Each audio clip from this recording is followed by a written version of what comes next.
నమస్తే నాగేశ్వర్ గారు. పహల్గామ్ దాడికి కుట్ర చేసిన వారికి అంటే పాకిస్తాన్ ఏజెంట్లకు కీలకమైన సున్నితమైన సమాచారం చేరవేసిందన్న ఆరోపణలతో ఒక యూట్యూబర్ అండ్ ఇన్ఫ్లుయెన్సర్ జ్యోతి మల్హోత్రాను పోలీసులు అదుపులోకి తీసుకున్నారు సార్. పాకిస్తాన్కు అనుకూలంగా భారత్కు వ్యతిరేకంగా ఆమె చేసిన చర్యలు మాట్లాడిన మాటలు కూడా ఒక్కొక్కటిగా ఇప్పుడు బయటకు వస్తూ ఉన్నాయి. అంటే విదేశీ పర్యటనలు, విలాస జీవితం, అంటే తన లైఫ్ స్టైల్ పాకిస్తాన్ ఏజెంట్ల దగ్గర డబ్బులు తీసుకుని అండ్ దాంతోపాటు ఉగ్రదాడి తర్వాత ఢిల్లీలో పాక్ ఎంబసీకి కేక్ తీసుకెళ్లిన వ్యక్తితో జ్యోతి మల్హోత్రా ఉన్న ఒక ఫోటో కూడా ఇప్పుడు వైరల్ అవుతోంది. సార్ ఏంటి సార్ జ్యోతి మల్హోత్రా స్టోరీ? అంటే ఆమె ట్రావెల్ విత్ జో అని ఆమె యూట్యూబ్ ఛానల్, నాకు గుర్తున్నంతలో 3,85,000 సబ్స్క్రైబర్స్ ఉన్నారు. ఇన్స్టాగ్రామ్లో కూడా ఆమెకు ఫాలోయింగ్ ఉంది. సో ఆమె ఇప్పటివరకు 8 దేశాలు తిరిగి, అనేక దేశాలు తిరిగి అక్కడ ఉన్నటువంటి అంశాలపైన వీడియోలు చేస్తుంటారు. ట్రావెలాగ్స్ అంటారు, న్యూస్ పేపర్స్లో కూడా రాస్తుంటారు. ట్రావెల్ బ్లాగర్స్ అంటారు వీళ్ళను. వీళ్ళు ఏంటంటే వాళ్ళు రకరకాల ప్రాంతాలు వెళ్తూ అక్కడున్న ప్రత్యేకతల్ని చెప్తుంటారు. సో ఈ ట్రావెల్ బ్లాగర్ ఈమె పాకిస్తాన్కు, చైనాకు కూడా వెళ్ళారన్నది ఆరోపణ. వెళ్ళడము ఒకటే కాదు. సో ఆ పైన స్పెసిఫిక్ ఆరోపణ ఏంటి అంటే ఆమె సెన్సిటివ్ ఇన్ఫర్మేషన్ పాకిస్తానీ ఏజెంట్లకు తెలియజేశారు అని.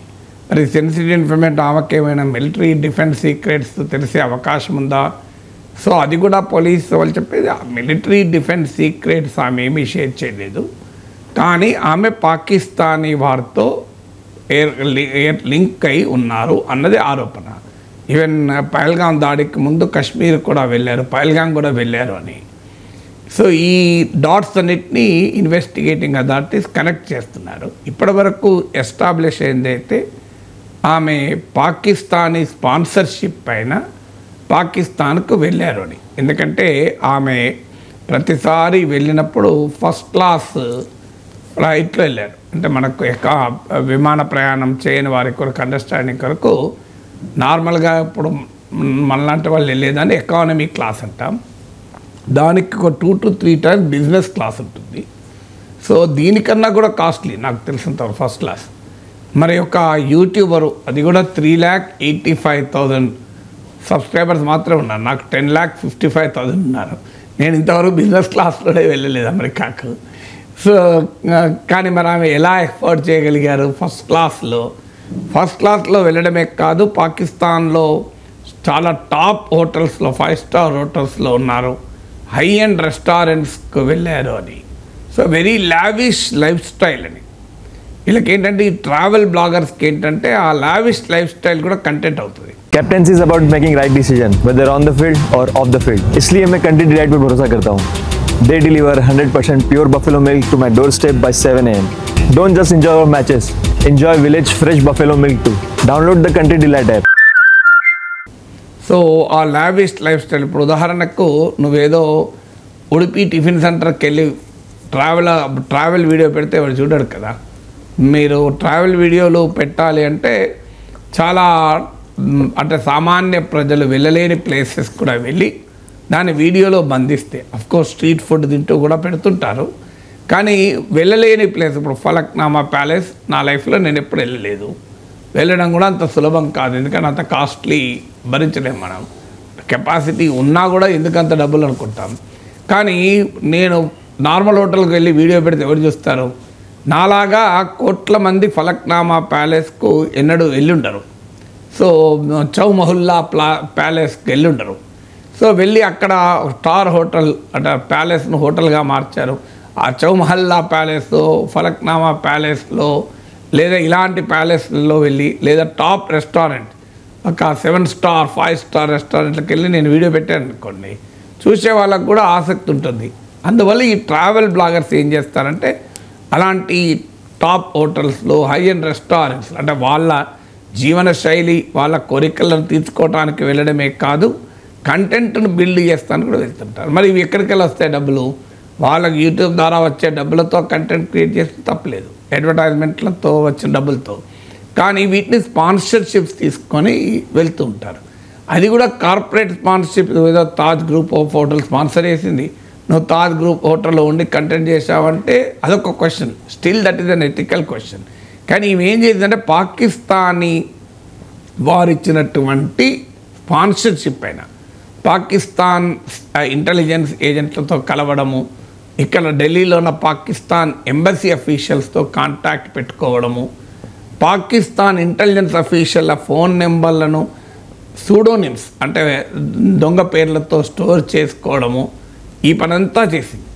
సో ఇది చాలా సీరియస్ క్రైమ్. పాకిస్తాన్కు అనేక సార్లు వెళ్ళడము ఒకటి, 2 వెళ్ళినప్పుడు ఆమె ప్రదర్శించిన లావిష్ లైఫ్ స్టైల్ 2, 3 ఆమె పాకిస్తాన్ ఎంబసీలో ఇఫ్తార్ పార్టీ అటెండ్ అయ్యడం నేరం అని కాదు, అక్కడ పాకిస్తాన్ ఇన్ఫర్మేషన్ ఆఫీసర్ ఇటీవల పహల్గాం దాడి తర్వాత ఆయన భారతదేశం సస్పెండ్ చేసింది పర్సనా నాన్ గ్రేటా అని, అతనితో సంబంధాలు కలిగి ఉండడము, బాలిక్ కూడా ఇదే స్పాన్సర్లో వెళ్ళారు అనేది ఆరోపణ. సో ఈ మొత్తం డాట్స్ కనెక్ట్ చేస్తే 2 ఆరోపణలు ఆమె పైన క్లియర్గా ఉన్నాయి. ఒకటి, ప్రో పాకిస్తాన్ నరేటివ్ తన యూట్యూబ్ ద్వారా బిల్డ్ చేస్తుంది అని, అంటే పాకిస్తాన్ అనుకూల నరేటివ్ను బిల్డ్ చేయడం. సో 2, ఆమె కీలకమైన సమాచారాన్ని పాకిస్తాన్కు అందజేయడం. ఈ రెండింటిపైన ఆమె పైన సీరియస్ ఆరోపణలు. సో ప్రైమా ఫేసి ఆమె తండ్రి అనేది ఏంటంటే ఆమె తన కాంటాక్ట్ ఫ్రెండ్స్ ఉంటే మాట్లాడింది నేరమా, లేదు కంటెంట్ క్రియేషన్కి వేరే కంట్రీకి వెళ్ళిన నేరమా, లాహోర్కి వెళ్ళి కరాచీకి వెళ్ళి అక్కడ ఒక హోటల్ ఫుడ్ గురించి మాట్లాడితే తప్ప అనేది ఆమె తరఫు వాదన. కానీ ఫండమెంటల్గా మనకు అర్థం కావాల్సి not dealing with friendly nation. ఇప్పుడు ఒక కంట్రీకి వెళ్ళడం తప్పు కాదు.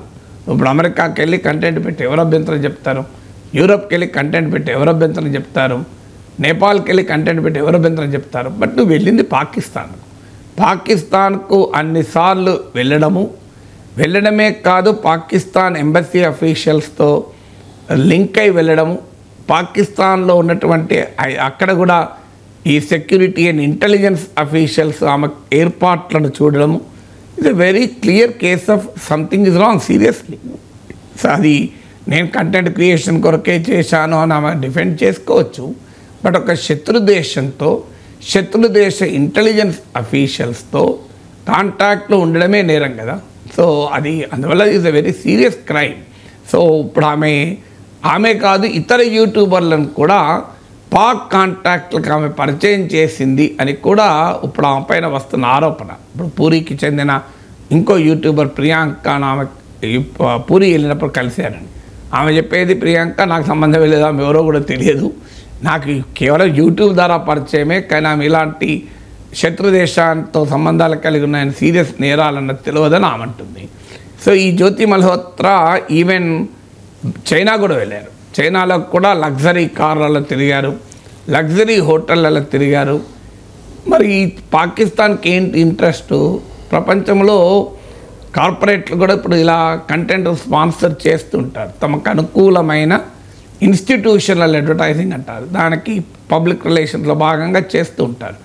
సో అది ఎథికల్ ఇష్యూనే. ఒక కార్పొరేట్ సంస్థ ఇచ్చినటువంటి స్పాన్సర్షిప్తో వెళ్ళి ఆ కార్పొరేట్ సంస్థకు అనుకూలంగా వారి కంటెంట్కు అనుకూలంగా వీడియోలు చేయడం ఎథికల్ క్వశ్చన్, మారల్ క్వశ్చన్.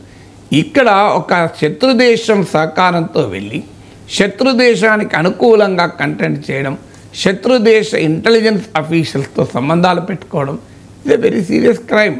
అందువల్ల ఖచ్చితంగా ఇట్ డిజర్వ్స్ ఫుల్ ఇన్వెస్టిగేషన్. ఎందుకంటే దేశానికి సంబంధించిన కీలకమైన సమాచారం అందులో పాకిస్తాన్ లాంటి దేశానికో చైనా లాంటి దేశానికో వెళ్ళడాన్ని ఇది వెరీ బ్రీచ్ ఆఫ్ సెక్యూరిటీ కదా. సో అందువల్ల ఖచ్చితంగా దీనిపైన సీరియస్గా ఇన్వెస్టిగేషన్ చేయాల్సిందే. ఎందుకంటే ఇలాంటి విషయంలో ఏమాత్రం నేషనల్ సెక్యూరిటీ విషయంలో ఏమాత్రము కూడా ఏమరపాటు ఉండదు. ఇప్పుడు తుర్కీకు చెందిన సెలబీ అనే సంస్థ ఇప్పటిదాకా 17 ఇయర్స్గా మన దేశంలో ఎయిర్పోర్ట్లో గ్రౌండింగ్ ఆపరేషన్ చూస్తోంది. ఈ ఇటీవల ఇండోపాక్ టెన్షన్స్ నేపథ్యంలో తుర్కీ పాకిస్తాన్కు ఆయుధ సాయం చేయడంతో ఆ సెలబీ గ్రూప్తో కాంటాక్ట్ రద్దు చేశారు. సెలబీ వాళ్ళు కోర్టుకి వెళ్ళారు, మేము 17 ఏళ్ళుగా సర్వీసెస్ అందిస్తున్నాం, ఎలాంటి ఫాల్ట్ లేదు అని. వాస్తవంగా వాళ్ళ మీద ఏ కంప్లైంట్ కూడా లేదు మీడియా కథనాల ప్రకారం. అంతేకాదు ఎర్దోగాన్ ప్రభుత్వంతో వాళ్ళ ఘర్షణ కూడా ఉంది అక్కడ తుర్కీలో. అయినా కూడా భారత ప్రభుత్వం ఏం నిర్ణయం తీసుకుందంటే ఆ సెలబీ కంపెనీతో ఎయిర్పోర్ట్ గ్రౌండ్ హ్యాండ్లింగ్ సర్వీసెస్ కాంట్రాక్ట్ను రద్దు చేసుకున్నారు. దీనిపైన కోర్టుకి నిన్న ఐ థింక్ సుప్రీంకోర్టు కూడా వెళ్ళింది కేసు. సుప్రీంకోర్టులో సెలబీ వాళ్ళ ఆరోపణ ఉంది, మాకేం సంబంధం, మా కంట్రీ చేసే మా విదేశ ఫారిన్ పాలసీతో మా ఎకనామిక్ ట్రేడ్ రిలేషన్ మాది, మమ్మల్ని ఎలా శిక్షిస్తారు, నేను 17 ఇయర్స్గా ఏ తప్పు చేయలేదు, పర్ఫెక్ట్గా సర్వీసెస్ అందిస్తున్నాం కదా అని. అప్పుడు మన సాలిసిటర్ జనరల్ తుషార్ మెహతా చాలా ఇంపార్టెంట్ పాయింట్ చెప్పాడు. మన శత్రువులకు 10 ప్రయత్నాలు చేస్తే అందులో 1 సక్సెస్ అయినా వారికి చాలు, మనకు వినాశం. కానీ మన సెక్యూరిటీ ఏజెన్సీస్ ఆ 1 కూడా మిస్ కాలేదు. We cannot afford to miss even a single 1 in 100 కేసెస్లో కూడా ప్రమాదానికి స్కోప్ ఉంటే దాన్ని నివారించాలి. అది డిఫరెన్స్ అని చాలా ఇంపార్టెంట్ పాయింట్ నేషనల్ సెక్యూరిటీలో. శత్రు దేశము 10 ప్రయత్నాలు చేసి 1 ప్రయత్నం సక్సెస్ అయినా వారి పర్పస్ సర్వ్ అవుతుంది. కానీ మన దేశ భద్రతా సంస్థలకు సెక్యూరిటీ ఏజెన్సీస్కు 10కి 10ని ఆపాలి. ఒకదాన్ని ఏమైంది, నేను 9 తీవ్రవాదాలను ఆపాను కదా, ఒక దాడిని ఆపకపోతే ఏమవుతుంది అన్నట్టు ఉండదు. అదే పాకిస్తాన్ 10 తీవ్ర దాడులను ప్లాన్ చేసింది అనుకోండి, మన దేశంలో 9 ఫెయిల్ అయ్యాయి అనుకోండి, 1 సక్సెస్ అయినా వాడు చాలు, మనకు 1 సక్సెస్ అయినా చాలా ప్రమాదం. అది తేడా కనుక ఈ యూట్యూబర్ విషయంలో కూడా యూ కెనాట్ టేక్ లిబర్టీ. ఎందుకంటే మరి నిజమే పాకిస్తాన్తో కాంటాక్ట్ అనేది ప్రమాదకరంగా, ఎనీ సెన్సిబుల్ యూట్యూబర్ కానీ సెన్సిబుల్ ఇన్ఫ్లుయెన్సర్ కానీ పనిచేస్తాడా? శత్రు దేశంతో సంబంధాలు అనేది అప్పుడు అది కూడా ఒక్కసారి ఏదో పాకిస్తాన్కు వెళ్తే, నాలాంటి వాడిని పాకిస్తాన్ యూనివర్సిటీ లెక్చర్కి పిలిచినా నేను 1-10 సార్లు ఆలోచిస్తా ఆ దేశానికి వెళ్ళడం మంచిదా అని. అలాంటిది పాకిస్తాన్కు అన్నిసార్లు వెళ్ళడము, అక్కడ కంటెంట్ క్రియేట్ చేయడము, పాకిస్తాన్లో ఉన్న పరిస్థితులను ప్రేజ్ చేస్తూ కంటెంట్ క్రియేట్ చేయడము, పాకిస్తాన్ ఇంటెలిజెన్స్ సెక్యూరిటీ అఫీషియల్తో సంబంధాలు పెట్టుకోవడం, ఆమె పర్యటన మొత్తాన్ని అక్కడ వారు ఖర్చులన్నీ చూసుకోవడము, ఇక్కడ ఎంబసీకి వెళ్ళడము, ఆ ఎంబసీ అఫీషియల్తో తర్వాత కూడా కాంటాక్ట్లో ఉండడము, these are all very serious things కదా. మరి అలా చేసినప్పుడు she has to face the law, చట్టాన్ని ఎదుర్కోవాల్సిందే కదా.